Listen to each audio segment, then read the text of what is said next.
Let's give them our firm attention here. Robert?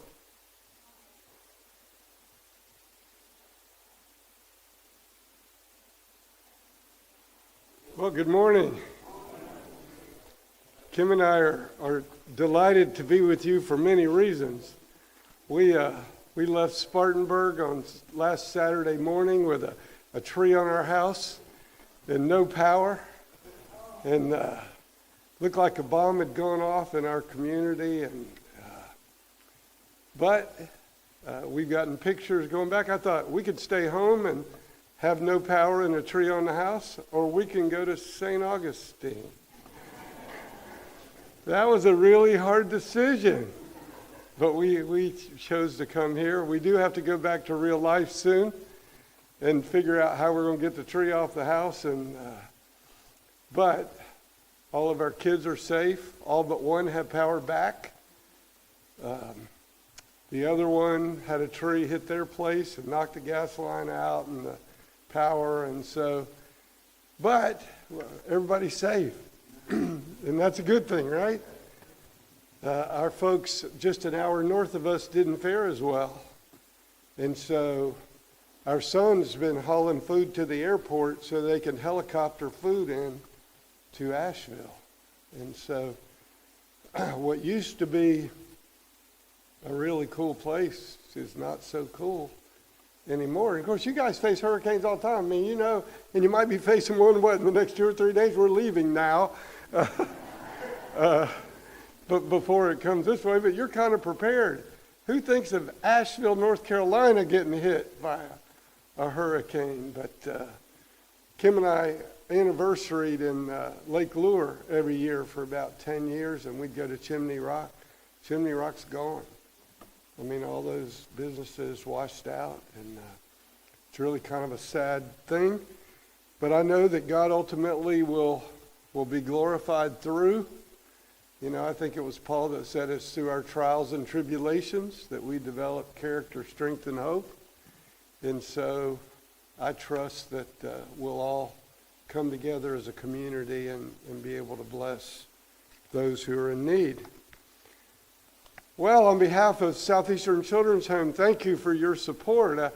When I was here last year, you might remember I told you I'd served 32 years as director, and I tried to retire 2 years ago, and they kept me on. They said, look, we're going to hire a director of the counseling center, but if you'll stay on until we do, it'd be a real blessing.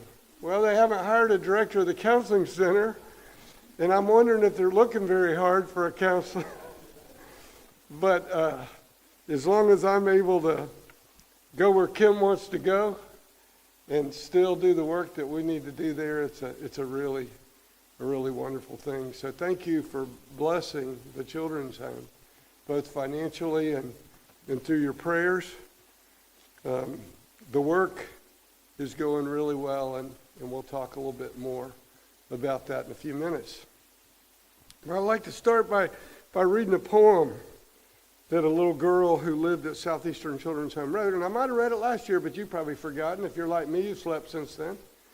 And so it's one of my favorites, and I keep it in my book everywhere I go. And but it kind of tells the story better than I can tell it. And the title of this poem is Why?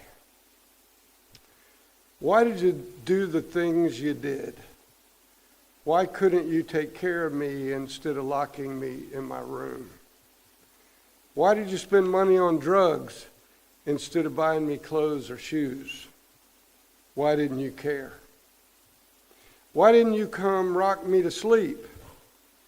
Why didn't you come when you heard my cries? Why did you even have me and you knew that you couldn't take care of me? Why did you listen to Daddy instead of doing what is right? Why didn't you be a good mom to me? Why? Well, when Rose wrote this poem, she was 12.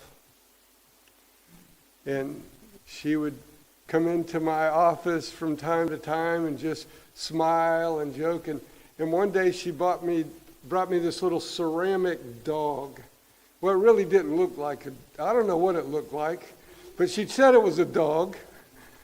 And so I kept it in my office. for a long, long time as a reminder of people like Rose who need folks to love them, who need folks to take care of them, who need folks to bring a smile on their face. And sometimes she would bring a smile on my face in hard days, and that wasn't her job. It was my job. And so Southeastern Children's Home ministers every day to children like Rose, who just need to be loved, who need a place of hope. And that's what I pray the Children's Home does for her and other children every day. Well, in the book, Facing the Giants, some of you may have read the book, Facing the Giants. The author opens up chapter 2 by telling a story that took place when he was in the 6th grade. He says, when I was in the 6th grade, I tried out for the Little League baseball team. And back then, everybody didn't make the team. You know, they had tryouts, and only the best kids got picked to be on the team. And so that particular day, this young man had tried out for the ball team. And at the end of the tryouts, the coach said, now, I'll call you tonight if you make the ball team. And so the story goes on that he's a nervous wreck all day, and his mom and dad had company that night for dinner, and so his mom would say, you got to set the table, and you need to do this, and you need to do that. And so he sat down for dinner with everybody, but he didn't eat a bite because he was waiting on that phone call. And so after dinner, he did his chores and he cleaned up, and he went back into his parents' bedroom, and he laid down next to the phone. And he waited. And he waited. But the phone never rang. Well, Southeastern Children's Home has been dedicated to serving children for 56 years. Serving children who may have never gotten that phone call. Never got the call for safety. Never got the call for security or for love or for protection. And for 56 years, we've tried to make a difference in the lives of those children. But those are children without your generosity and without your prayers would never get the call. And so thank you for that. Thank you for helping us provide them with a safe, healthy environment. James 1:27 says that pure religion is taking care of who? Widows and orphans, right? And so for us, taking care of those problem and hurting children is not only a commandment, but it's a privilege. It gives us the opportunity to practice pure religion. And it gives you the opportunity through your support to help us help children that perhaps you'll never see or you'll never meet. The children that we're called to serve, for the most part, are victims of child abuse and neglect and abandonment.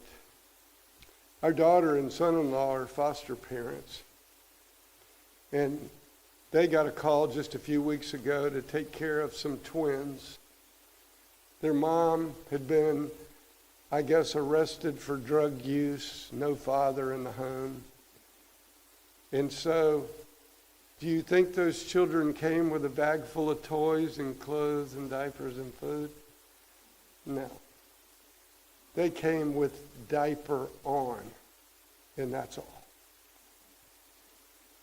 And so Katie hurriedly went out, and she made a plea on Facebook for clothes and for things. And so last I saw those little ones, they were sitting in her front yard on a blanket playing. in the sunshine. And so she was a temporary foster parent for them, and then they later moved on to a more permanent family. But we can only do that because of you. And I don't know where these children would have ended up if Katie would have said, no, we can't take them. I suspect they might have spent the night in the DSS office building. I suspect they would have put the children in a corner, tried their best to take care of them, but not provided them with the love and the nurturing. And just after a few days, they would reach for her. And her children, Katie has 4. And so one of them had to give up their bedroom for these twins, which she gladly did. But you see, that's part of her mission, 8, to provide for the children who desperately need it. Is it any wonder, any surprise to you that when children show up at Southeastern Children's Home, often they don't trust anybody. They don't have confidence in anybody. They really don't have the look on their faces of hope. But we all need that, don't we? We all need hope. And that's what we try to provide for them every day. Well, the good news is recently we had the 177th baptism at Southeastern Children's Home. And that might not sound like a lot for as long as we've been in business. We didn't start recording those, by the way, until, I don't know, a little over 20 years ago, maybe, even though we've been in business a long time. But that's 177 children that for something sparked their hearts. They were provided with an opportunity to hear about Jesus, and they wanted to take that next step. That's 177 children who began to walk in the light. That's 177 children who've been provided with a home that we can only find in a loving relationship with our Father, right? So far this morning, I've talked about a home like a physical home here. Not so much about that spiritual home that we're promised. Not only that, but being part of a church family, they become a part of something bigger than themselves. So this morning I want to tell you a little more about what's going on at the children's home. I speak quite a bit for the children's home, and sometimes I don't remember exactly what I said from time to time, but this last year we went through a major evolution, if you will, at Southeastern Children's Home.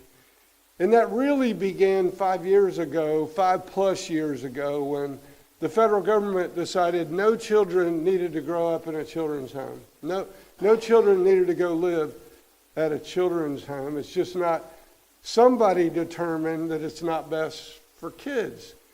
And you see what happened in that case was that they were painting every children's home with the same paintbrush. But the truth is they don't all look the same. They don't all provide mom and dad couples and a family environment and give the children what they need and teach them about Jesus every day. They don't all do that. So in their infinite wisdom, the federal government decided, they gave a sort of a period of time that states could transform their foster care programs away from residential group care. And so Southeastern Children's Home had a decision to make. Do we lead or do we follow? And we decided to lead. You know, my grandfather taught me a long time ago, he said, Robert, there's more than one way to skin a cat. And so we decided that we would transform Southeastern Children's Home and the group homes into family foster homes. Does that sound a little catchy? So if you drove on campus today, you know what you'd see different than you would have 5 years ago? Nothing. We still have mom and dad couples who live in our group homes. They're just called foster parents and they're not called group home parents. And they can only serve up to 5 children, 5 foster children in those homes, 8 including their children, unless there are sibling groups, which we often have larger sibling groups that come. And then we can have more than 5 in those group homes. But if you drove on campus today, you would say, this looks like it looked last time I came through. It does look like you put some new sand in the volleyball court or maybe hung some new basketball goals, but it looks the same. You'd see children riding bicycles and kicking balls and having a good time. But now we provide family foster care. And this enabled us to do several things. One is not only are we providing for children in those group homes that were already built and already exist, we've begun to recruit foster families in the communities through churches. And so we hope to expand that foster care program more and more and more and allow us to serve more children, but with families in their own homes. And so we see that as a really good thing. And so we tried to turn lemons into lemonade, if you will, and to make it a good thing for children. I suppose one thing you might notice different than you would have 5 years ago is most of our children are under 12 years old. And before that, most of our children were over 12 years old. And yet, it appears the greatest need in foster care is for those younger children. And so now we serve children from birth to 18 or even 21. And we do that with that family model. You know, you wonder how you're doing and how people perceive your ministry from the outside. Several years ago, we had a new commissioner of our Department of Social Services, and that title might not mean anything to any of you, but this guy's the head guy over adult services and food stamps and child care. I mean, he's the big shot in South Carolina. And we invited him to come out and tour our campus and walk through our group homes. And as we walked through our girls' home, he said, he's only got one child of his own. He said, if my child had to be in foster care, I'd want him to live here. Well, with 4,000 children in the foster care system in South Carolina, that says a lot, doesn't it? That he'd want his own child to live there. And so upon my retirement from being director of Southeastern Children's Home, he said, will you serve on the State Child Care Advisory Board? And I said, okay. And he said, will you have monthly phone calls with me so that I know how things are going in South Carolina, so that I can hear the voices of those I don't see? And I said, okay. And then recently he said, would you go work in one of our counties for me just short term and help clean up the mess that's over there? And I said, I don't know. Because every time I take on something else, Kim says, retired. But I think it says something about our ministry. And so I'm not bragging about myself as much as Southeastern Children's Home and the respect that we have and that they have for us, in the way that we take care of children and the way we provide for them. Well, so life goes on, and we have a lot of work to do. And by the way, I told you that I have a tree on my house, and it'll get off eventually. Southeastern Children's Home fared really pretty well. We had a picnic shelter where the kids had cookouts, and it got pancaked by a tree. And there are several other trees down, but you know what? They never lost power. Isn't that amazing? In a community, we had 1.4 million homes without power. And the children's home never lost power. They had a work day last Thursday where people came out with chainsaws and cut things up. But we fared really, really well in that process. Well, in addition to taking care of children through that, I think I mentioned last year that we have a Christian counseling center. And I said that to you a little bit earlier, that's kind of my role now. I do sessions 3 days a week with folks from our community mostly who are desperate for Christian counseling. I just joined a new insurance battery this last week because I do some EAP counseling for corporations. And the lady said, I see down here that you do Christian counseling. How do you do that? And I said, well, I don't understand your question. And she said, well, how do you intertwine being a Christian counselor with being a professional counselor, with being a national board certified counselor? And I said, well, I don't have any problem with that. I just don't tell anybody anything that I don't think is biblical. I don't have to beat them over the head with the Bible to be a brother, to show them Jesus, to work with them and try to keep their families together. And she said, well, I'm good with that. Because people are calling these insurance companies asking for Christian counseling. And so somebody recognizes that there's a value to coming from that perspective. And I'm blessed to be able to deal with people in that mode. But as you may guess, families are a mess. They're a mess. And I wonder, how do you get yourself into this mess? You know, how have you been married? I'm seeing a couple now that have been married, 29 years. And have piles of money. But that piles of money hadn't brought them happiness. In fact, they would tell you they've had a miserable marriage from day one. And so you say, so how did you have the 5 children that you have if you have a miserable marriage? And they said, well, that wasn't very hard. But it didn't help. It didn't bring happiness. And as a result, their kids are a mess.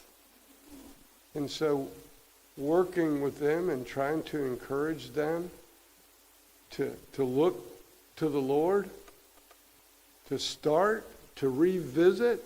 This guy's finally recognized, he came in and he said, I know the problem. I said, what? He said, I have not been the spiritual leader in my home that God commands me to be.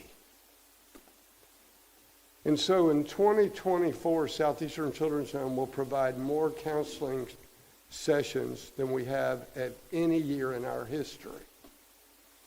And is that a good thing? Is that a bad thing? Both, right? It's a good thing that we're there to minister to the folks from our community, but it's a bad thing because we're there and have to minister to people from our community. A significant number of the sessions that we hold are members of the church who come. And let me tell you, Satan works on us maybe overtime. And so we're not immune from issues with our families, are we? We're not immune from issues with our kids.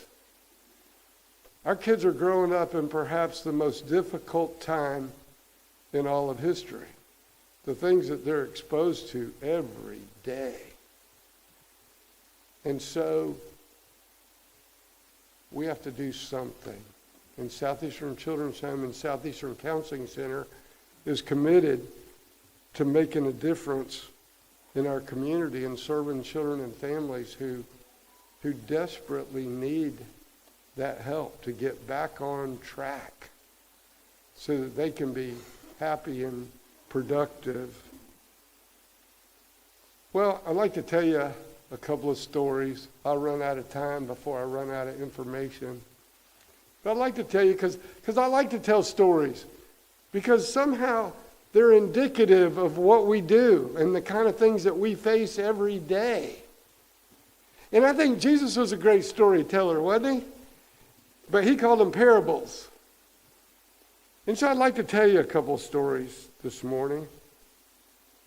Not too long ago, I got a call from a mom, and she said, we're struggling with our teenage son. Would you see him? Would you see our family? And I said, sure.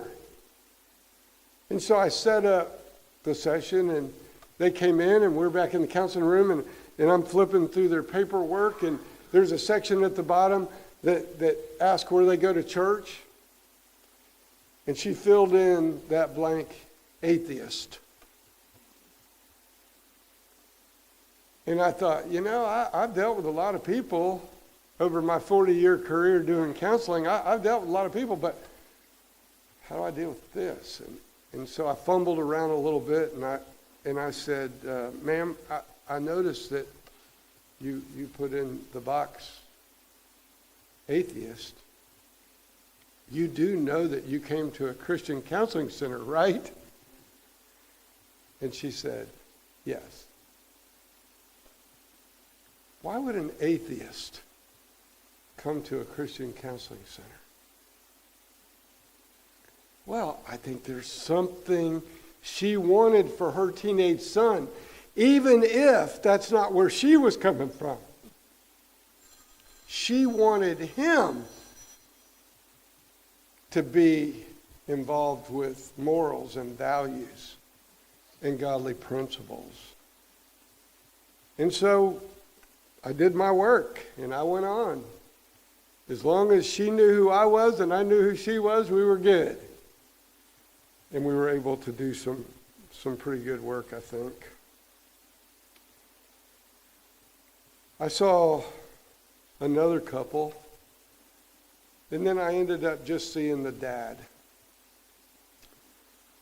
And he'd been an alcoholic since he was 11. 11. And I said, how have you been an alcoholic since you were 11? He said, I just have. I've been drinking since I was 11. He said, I was a competitive soccer player. In fact, I went to college on a soccer scholarship. And he said, when the other guys were drinking out of their water bottles, I was drinking vodka. And he said, I've had more good jobs than anybody I know. He said, I would fly to New York and get hired for a 6-figure job. And by the time I got to the airport, I was so drunk that I lost the job. Had a beautiful wife, 2 beautiful children. Made enough money to pay his way out of most things.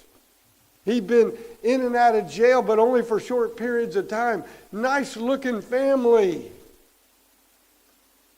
Been to rehab time and time again. But he knew he needed the Lord. He didn't just need counseling. Which counseling he did need. He did need the benefits of being in rehab. But more than that, he needed Jesus. The last I heard from him, he was sober. He said, call me if you ever have a young person who needs to hear my story. But every day he woke up and he didn't take his sobriety for granted. He knew every day he had to start all over again and commit that day to being sober. And so I was honored to be able to talk to him and to talk to his wonderful wife. Well, also not so long ago, I got a call from a family and they wanted me to see their 22-year-old daughter. They'd adopted this little girl from a Romanian orphanage. Her mom had 4 other children, but she's the only one they left at the hospital. And so they put her in this orphanage, and And if you've read anything, some of you might have even been to third world countries and seen those orphanages that kind of just line cribs up, right? And they bring them bottles at regular times, but they don't get any nurturing. They don't get any love at an early age where they really need it. And so she was adopted by a family in South Carolina who he owned an insurance company. They did very well for themselves. But she just couldn't put the drugs down. And why do you think somebody who'd experienced what she's experienced used drugs? Because they're self-medicating. Because they're looking for something that they're not getting. Maybe they can't get. She sat across from me and she said, you know, I've been clean and then not clean. And she said, you know where you get the best drugs? I said, I have no idea. She said, outside of the NA meetings. You go to these NA meetings and then you go out in the parking lot and the best drugs are out there.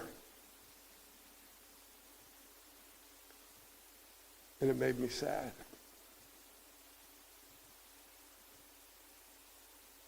And I just wanted to take her home with me.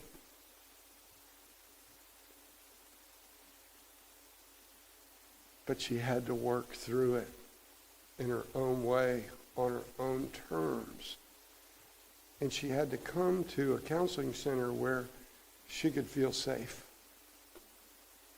and accepted. And that's what we tried to do for her. And so why have I told you these stories? I could have told you dozens more. I told you about Rose and I told you about these families, but why? Well, I told you because I wanted you to know that your support's making a difference.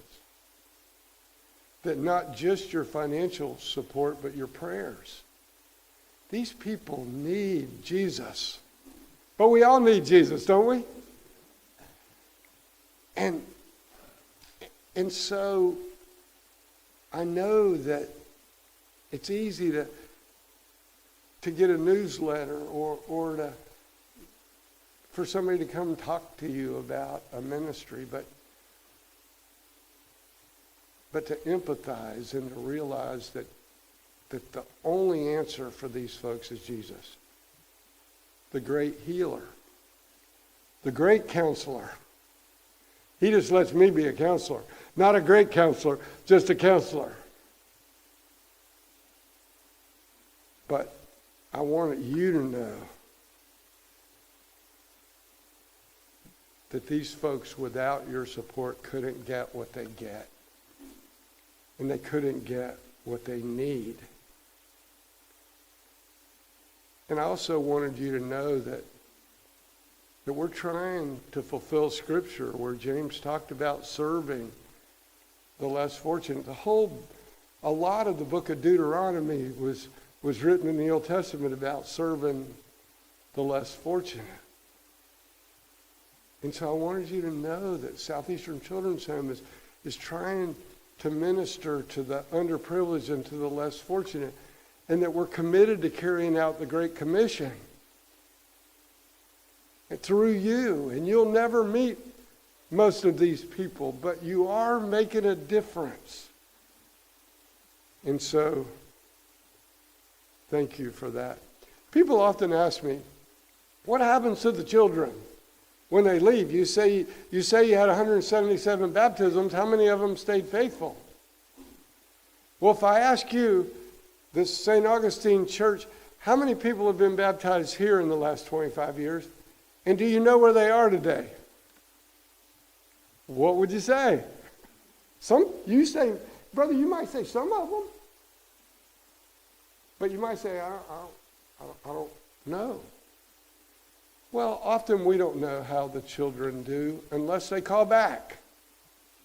And sometimes they do. I've attended weddings of some of the kids. And in fact, Kim saw one of our young men. He's working for a heating and air conditioning guy.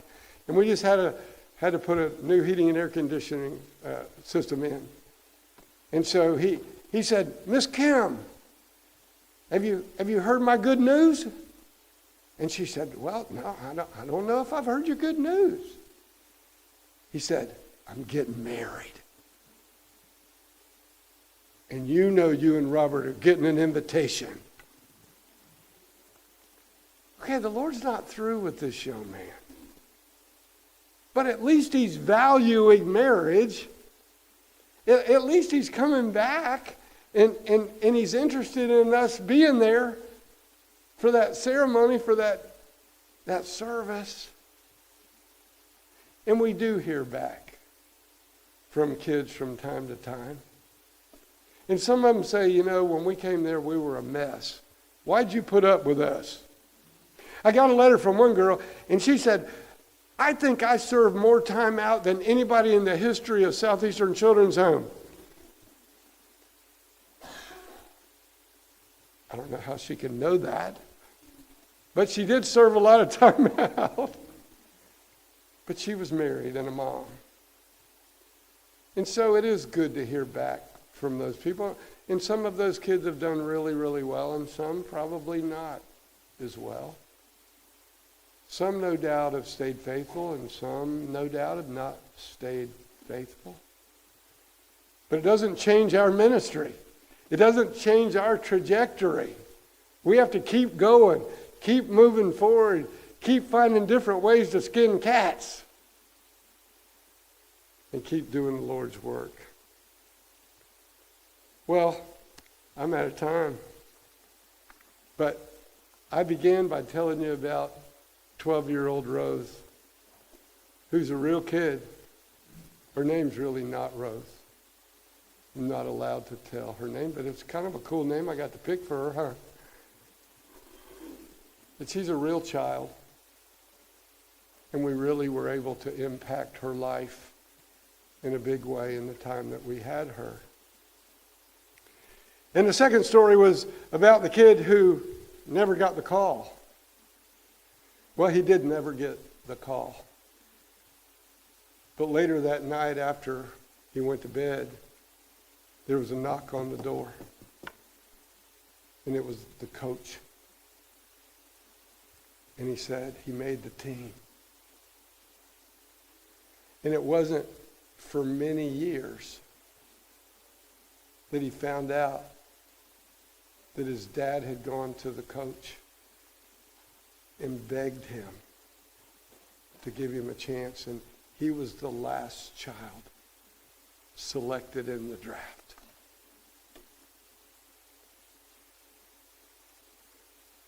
We're committed to serving children who never get the call. We're committed to serving children and families who so desperately need Christian counseling. They need Christian parents. They need a place to stay. They need therapy. They need education. They need mentoring. And because of you, we can continue to do that. So thank you, St. Augustine Church. If any of you have a chainsaw and you want to come to South Carolina, except you might need your own chainsaws here. But thank you for what you do for us. Thank you for helping us minister to our kids. And good luck as you do the minister search. That's always a headache. But we've been through it a number of times, and the Lord's got a plan, and he'll send the person that you need. So God bless you, and thank you again.